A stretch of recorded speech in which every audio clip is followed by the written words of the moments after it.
Hey everybody, Leigh Hodgins here, the hostess of this group, new and returning piano learners. I'm trying to figure out if I can share my screen and show you some stuff today. I'm having some issues. I'm going to see if I can figure it out here.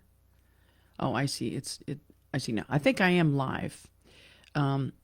And I think you can see my screens, even though they look discombobulatingly confusing.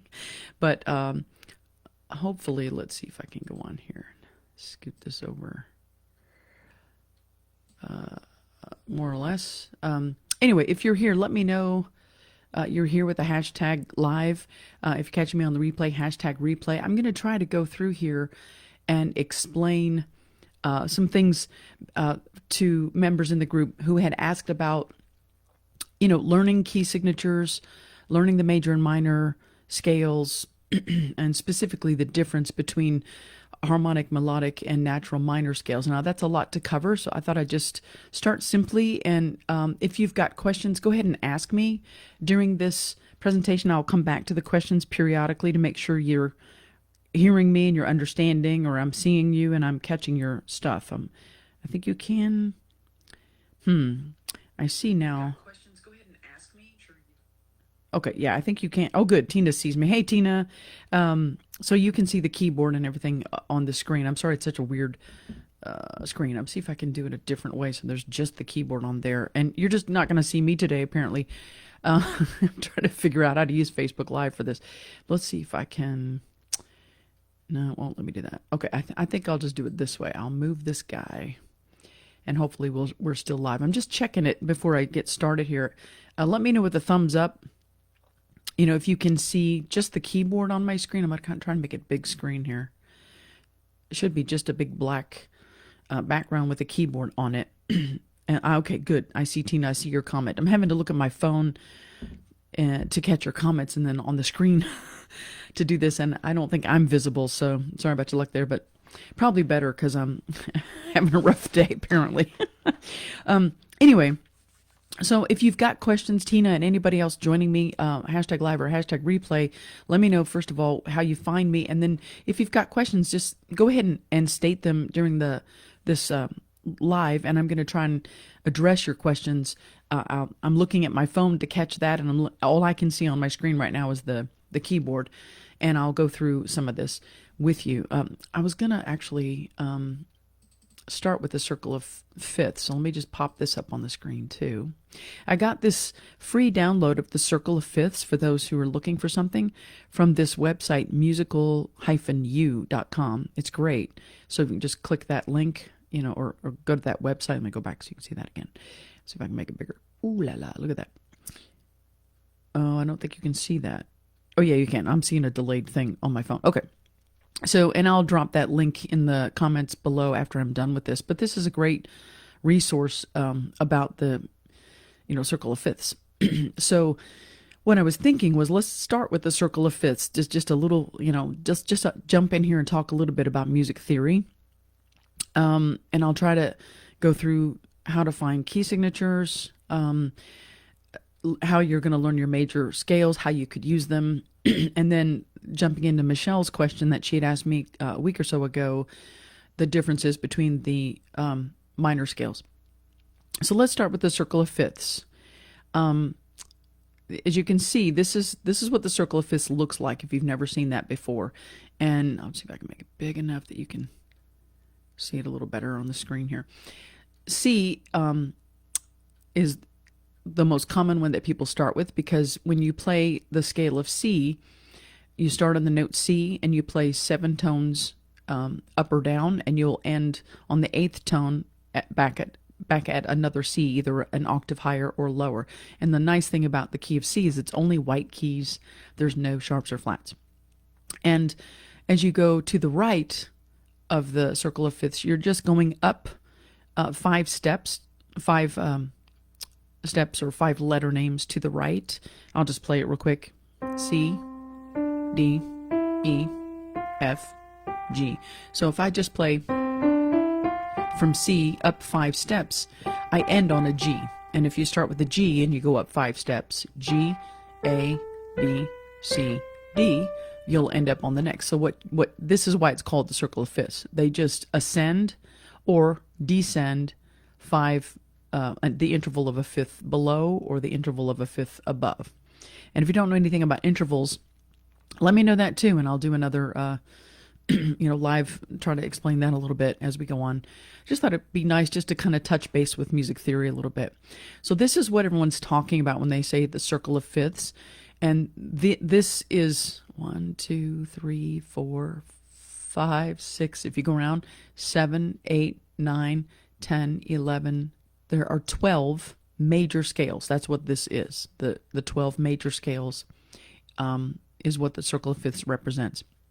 So I'm going to go to the one on the right to kind of show you a little bit more about the key signatures in the circle of fifths. See if I can make that where you can see it a little better. I know that it might be tiny if you're looking at a phone, but this is the circle of fifths, and it's showing you the key signatures. So if we start on C up here, as I mentioned, there are no sharps or flats in that key, and you just play all the white keys from C to C to make a scale. When you go up a fifth to the next key in the circle of fifths, you're coming to a G major scale, and they're showing you here in G major, this is the key signature. There's one sharp there, if you can see that. See if I can zoom in a little bit. In the key of G, you only have one sharp, and this is the F at the top here. And that's why every time you play a G major scale, you're going to play all white keys except for F, and you're going to play F sharp. Sharps are just raised or to the right of the keyboard, just a half step, or I think the British call that, the English call that semitone, and we call it a half step. So in the key of G, you just play one sharp, the F sharp, and it's indicated here. So if you go to the right, here's your next one. You've got 5 steps up from G is G, A, B, C, D. You end on a D. I'm going to drop down to an octave below. In the key of D, you add an extra sharp. And I'm going to teach you a little trick to kind of help you learn the order of these sharps in just a second. But you start with that F sharp again, and they added another on the third space of the treble clef, which is a C sharp. So in the key of D major, you're going to play all the white keys except F sharp. You're going to raise that just a semitone or a half step higher, and C sharp. You're just going to take the C up a half step to the black key to the right of C. So D major sounds like D, E, F sharp, G, A, B, C sharp, D. So we just had those 2 sharps in there. So this is basically how this works. With the circle of fifths, as you go to the right, it goes up 5 steps or the interval of a fifth. You add a sharp each time you go to the next fifth ascending until eventually down here, or over here I should say, you're going to have 1, 2, 3, 4, 5, 6, 7 sharps in the key of C sharp major. And if you start on the other side, if you start at the top on the C major scale here, and you go down a fifth to F, now we're going to be dealing with flat keys. And I like this visual that when you go to the right, as you know, to the right on the keyboard goes up, so we add sharps. We go up a half step or a semitone. But when you go to the left, just like you would on the keyboard, the sound goes down. I went from C down to F here, 5 steps. And when you go down, you're going to get the flat key signatures, and flats also take the tone down. So in the key of F, you're going to play every white note except for this one. Let me make it big enough that you can see that a little bit. This little flat is on the 3rd line of treble clef, and that's a B. So every time you get to the B, instead of playing B, you're going to take it not up, but down a half step or down a semitone. So if I start on F, and I want to play the F major scale, I play every white key, except when I get to B, I'm going to play B flat. So F, I'll say first, F, G, A, B flat, C, D, E, F.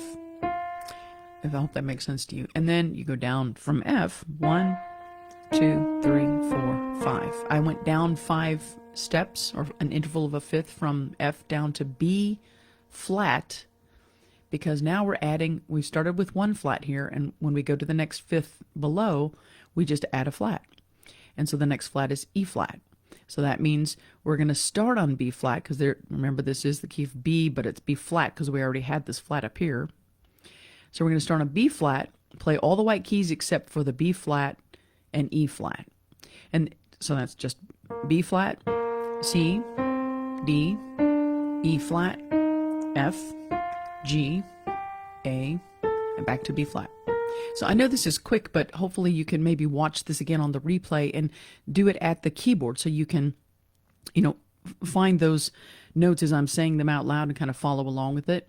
But the whole idea is the same. As you go to the left of the circle of fifths, you're going down a fifth each time, and each time you go to the new key, you're going to add another flat, and you go down to the next fifth and you add another flat, yada yada.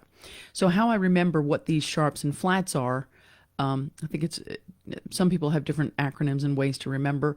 The way I remember it, if you're going ascending or to the right of the circle of fifths, you know that we're going to be adding sharps, because think about that, sharps go up a little bit, to the right of a note. They go up a half step or up a semitone, they go up. Just like when you go to the right of the keyboard, the sound goes up. So sharps go up. And how I remember these sharps, as we keep adding all of these sharps, when we get all the sharps on here with the key of C sharp major, just make it big so you can see it.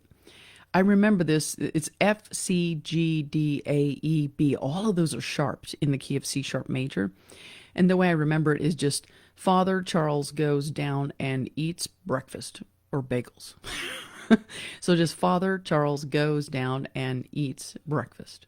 So I'm going to go back. So if you remember that, Father Charles goes down and eats breakfast, and you're just learning the key signatures, and you start off on C with no sharps or flats, and you go to the right to the first interval of a fifth ascending, and you end up on G major, and you're trying to figure out what is that sharp. You just remember Father. Oh yeah, F, Father. Father Charles goes down and eats bagels. Father. And then when you go up to the key of D, when you go to the key of D, you've got two sharps. Father who? Father Charles. Key of A major has three sharps, F, C, and G. Father Charles goes. And this is Father Charles goes down for the key of E major. Father Charles goes down and for the key of B major. And if we're in the key of F sharp major, Father Charles goes down and eats. We'll just add one more, and then the key of C sharp major, as I said, Father Charles goes down and eats bagels or breakfast. So that's just a cute little saying that helps you remember the sharp signatures and their order. And then to remember the flats, it's literally exactly backwards. So if you see, Father Charles goes down and eats breakfast, the last sharp is, breakfast or bagels. So the first note or the first flat is B. I wish I could write it up here for it's here. Father Charles goes down and eats breakfast. It's even in the circle of fifths. And the flats are backwards. You spell the word bead, B-E-A-D, goes Charles Father. Or I could say it backwards. Bagels, eats, and down goes Charles Father. The point is, when you're looking at sharps, if you remember Father Charles goes down and eats breakfast, you'll remember the sharp order. And then once you've written that down, or you're going to look at the circle of fifths, if you've got that, just say them backwards. Instead of Father Charles goes down and eats breakfast for sharp keys, sharp major keys. For flats, the order of flats is backwards. B-E-A-D, which is easy, the word bead, and then G-C-F.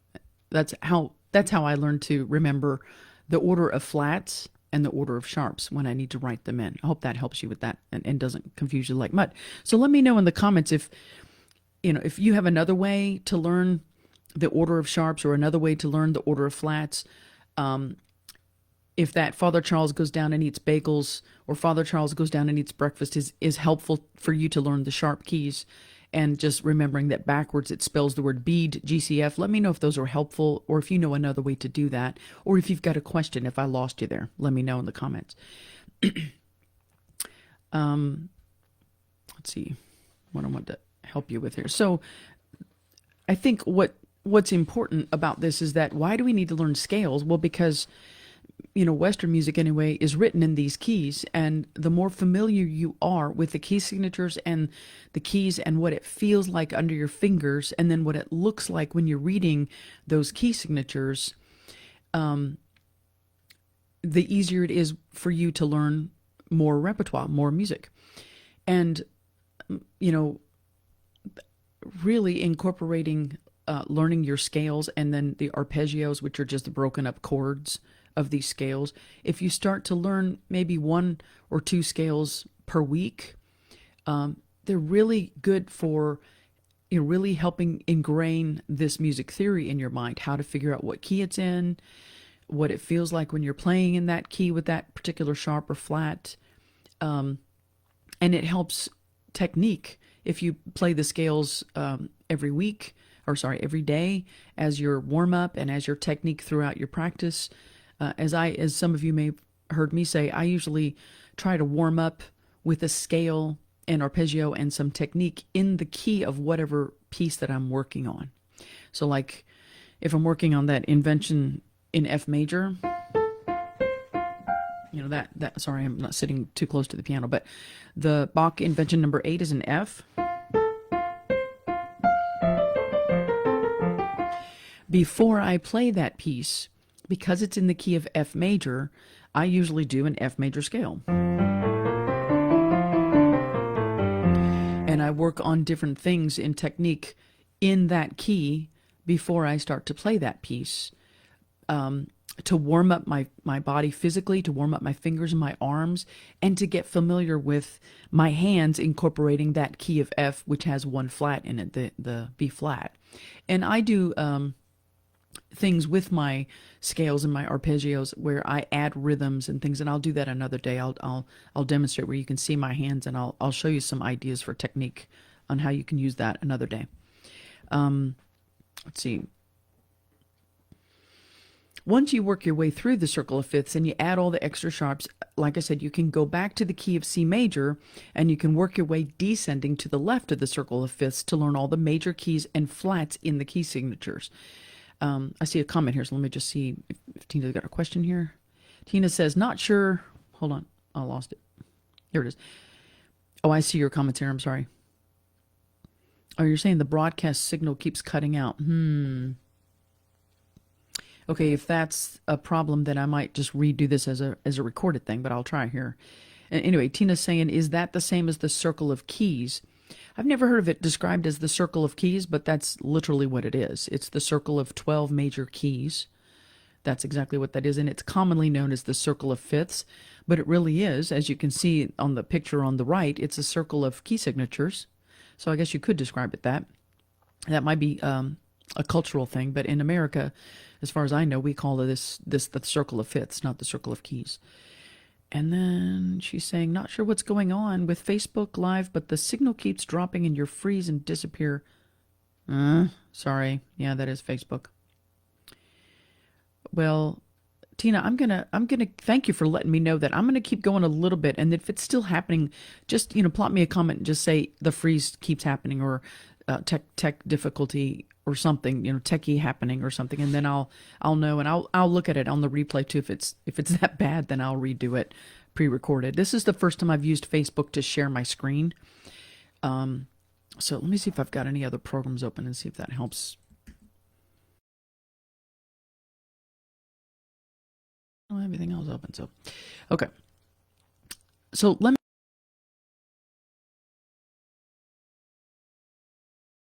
Let's see. So what I'm getting at is to kind of track your learning of scales is a great way to plan your practice session, basically. So if you've never learned a scale before, let me know that too if you don't know how to figure out the pattern for a major or minor scale, and we'll do another one just on that. But once you learn the pattern for major scales, these are all major scales here, and you can use this circle of fifths to plan what you're going to practice this week and next week.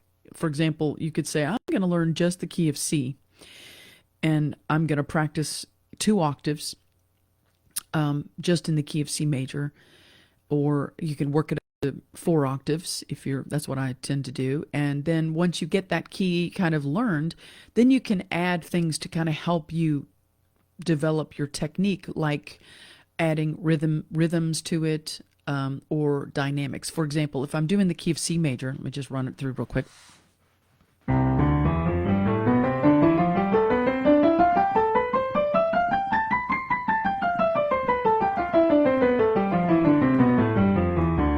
So that's a 4 octave C major scale, and sometimes I'll use triplet rhythms, which I'll go through this in another video, but basically I just put an accent on each section of a triplet. So triplet is, I just think of it as triplet, and I put the accent initially on the first beat, triplet. So it would sound like this, triplet, triplet.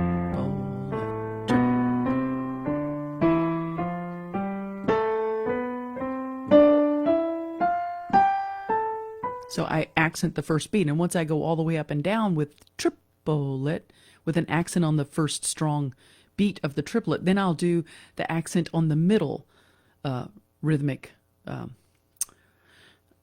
note. I can't talk. So triplet, triplet. So I'll do the C major scale with the accent on the second of a triplet group.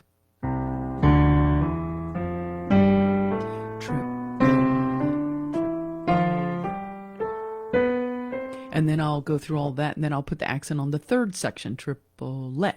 So triplet.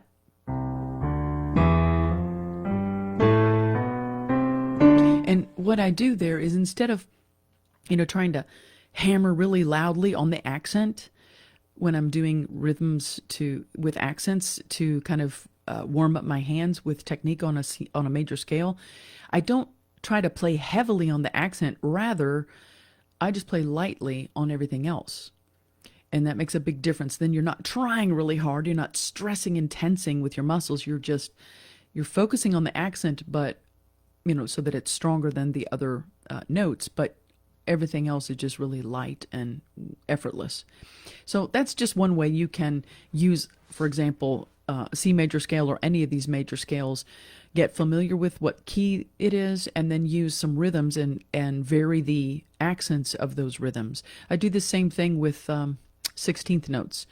1E and 2E and 3E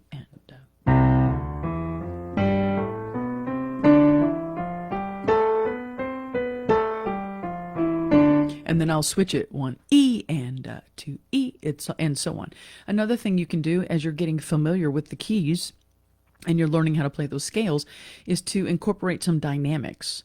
So maybe play the whole thing strongly in a forte, loud volume, going up the scales, really loud or strong or forte. And then as you descend, as you're coming back down the scale, do it as quietly as you can, pianissimo or piano, and then do it the opposite way. Go ascending very quietly, and when you're descending, play it loud. Or you can start playing very softly and gradually get louder as you ascend. And then once you're at the top of the scale and loud, you can then descend, gradually getting softer until you're pianissimo at the very end. So you can play with these dynamics, do them suddenly or do them, over time, do them gradually. But it's a really good way to get familiar with the scales, to warm up your hands, etc., etc. And then, like I said, you can use these key signatures and these scales to plan what your technique or your warm-up will be each day in your practice. Like I said, you could just start with C major and do some varying rhythms and accents and some various dynamics like I just described, just to kind of play around with that part. And then you can try playing it with different moods, play it joyfully, play it angrily, play it sadly, and vary the tempo, fast or slow or medium, and accelerando, or meaning speeding it up, or slowing it down. Just play around with them a little bit so they're not so mechanical and boring, but rather you're trying to make music out of it. And then maybe you do that for 1 week on the C major scale, and the next week you learn the G major scale and work with that. And each week trying to add a new scale, and you can use the circle of fifths to kind of map out, okay, this week, this is my 5th week of practicing scales. So 1, 2, 3, 4, I can start on E major scale this week since, the previous 4 weeks I did these other sharp key, major keys. It's just an idea of how you could potentially practice it. I hope that makes sense. Let me know if you got a question about that. Just off the top of my head, I wanted to pop that in there for you. And the same thing applies once you get all the way up to, C sharp major. Then I would go back to the top of the circle of fifths and go left on the circle of fifths to start with. I'll do it over here actually because the flats are over here. Start at the top of the circle of fifths and go descending or to the left down to the next interval of a fifth, descending to find your flat keys, and start with the key of F with one flat, B flat, and do that 1 week, and the next week add your flat, B flat, E flat, yada yada, and go all the way around until you get over here to C flat major scale. So as you can see, the B major scale is the same as a C flat major scale. It's the exact same thing. You just have to think of it differently. In B, it's sharps that you're thinking of, and in B, it's sharps that you're thinking of, and in C flat, you're thinking of flats. So, but they're the same exact keys on the piano. When you have an enharmonic or the same key named a different way, you're still using the same keys on the piano. But you may have to think of it differently, particularly if, you're learning, for example, the B major scale because you're playing a piece of music that's in the key of B major. You don't want to think of it in C flat minor. If you're working on music, you want to get really familiar with the sharps in that key. So just keep it clear in your head which one of those keys you're working on, if that makes sense. Let me know. I know this is I just popped in here very quickly, just to throw in something really quickly on the circle of fifths, and I had no plan for it. I just thought I'd throw in, here's how I can go around the circle of fifths. Let me know if that makes sense, if it's just confused you, if you have questions about it. But I recommend use the circle of fifths, start with the sharp keys, maybe learn 1 or 2 scales each week and do them every day that you can practice during the week, and get familiar with those key signatures, and even use it as technique and skill building with varying accents and rhythms and dynamic changes, just to shake it up and make it a little more fun and musical, and throwing in some mood and expression with it. And just that way you can get really familiar. If you choose 1 or 2 scales a week and you just know that each week you're going to go to the next key signature or the next major key on the circle of fifths, then eventually you'll get through all 12 of them. And the next step is, besides these major scales, is to figure out minor scales. And let me know, Tina, if I've dropped out, if you're able to see this, because I'm not sure it's still proper or not. Well, I might have to just do it again and pre-record it, because I can't tell if I'm still recording or not. But let me know. And I think what I'll do then is, before I go into the minor scales, I'm just going to stop right here at this point, since we just covered the major scales and the circle of fifths and some ways that you can use these scales. I'm going to stop there, and then I'm going to see if it's visible, if we've got any tech issues. And if so, then I will try to redo it as a pre-recorded thing so it's not so glitchy. And then I'll do the minor scales. I may end up having to do it in a different way, I guess, since it's not showing up very well. Let's see.